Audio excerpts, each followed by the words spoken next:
ஓம் சாய்ராம். எனதருமை பிள்ளையை, வாழ்க்கை யுத்தம் போன்றது.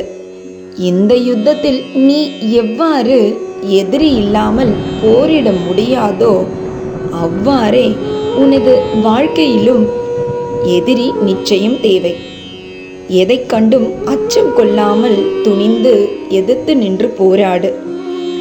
வாழ்க்கை என்பது போர்க்களம்.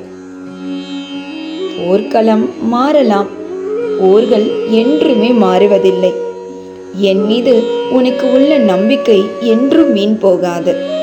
அதன் பரிசாக நீ நீண்ட நாட்களாக என்னிடம் எதிர்பார்த்து கொண்டிருக்கும் ஒன்று விரைவில் உன்னை வந்து அடையும். இந்த வார்த்தைகளை நீ கேட்கும் நொடி இந்த க்ஷணத்திலிருந்து உன் வசந்த காலம் ஆரம்பமாக போகின்றது. நீ பட்ட அனைத்து மன காயங்களையும் உன் தகப்பன் உன் சாய் வரும் வியாழனுக்குள் உனக்கு பரிசு ஒன்று தர உள்ளேன்.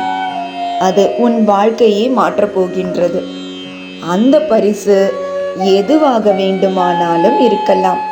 அது பணமாகவும் இருக்கலாம், இல்லை அது உன் அன்புக்கு தகுதியான ஒருவராகவும் இருக்கலாம், இல்லை அது ஒரு பொருளாகவும் இருக்கலாம். என்ன என் பிள்ளையே, என்னிடம் இருந்து அந்த பரிசை பெற்றுக்கொள்ள நீ மனதளவில் தயாராக இருக்க வேண்டும். அதற்குத்தான் இத்தனை போராட்டங்களும் சோதனைகளும் உன்னில் எட்டி பார்க்கின்றன. பயப்படாதே, என் ஆசீர்வாதம் என்றென்றும் உனக்கு உண்டு.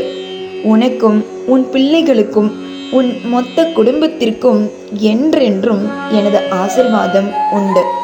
உன் மனதினில் எழும் விஷத்தன்மை கொண்ட எண்ணங்களை அறவே உன்னிலிருந்து உன் வாழ்விலிருந்து முற்றிலும் நீக்குவேன். இதுவரை நீ பார்த்திடாத ஒரு சந்தோஷமான வாழ்க்கையை வாழப்போகின்றாய். போதும், நீ யாருக்கும் தெரியாமல் கண்ணீர் சிந்தி தியாகம் செய்தது எல்லாம் போதும். உனக்கான பணம், உனக்கான பொருள், உனக்கான புது வீடு, உனக்கான வாழ்க்கை, உனக்கான குடும்பம் என்று அனைத்தும் உனக்கு சந்தோஷமாக அமைய போகின்றது. சிலர் உன்னை காயப்படுத்தவே உன் பின்னால் இருந்து என்ன, உன் முன்னாடியே பிழைக்க தெரியாமல் நீ வாழ்க்கையை நகர்த்தி கொண்டிருக்கின்றாய் என்று கேவலமாக பேசுகின்றனர். அவர்களையெல்லாம் என்னிடம் விட்டுவிடு, நான் பார்த்து கொள்கிறேன். உன்னை கடவுள் பணக்காரர்கள் மத்தியில் வாழ வைக்க உள்ளார்.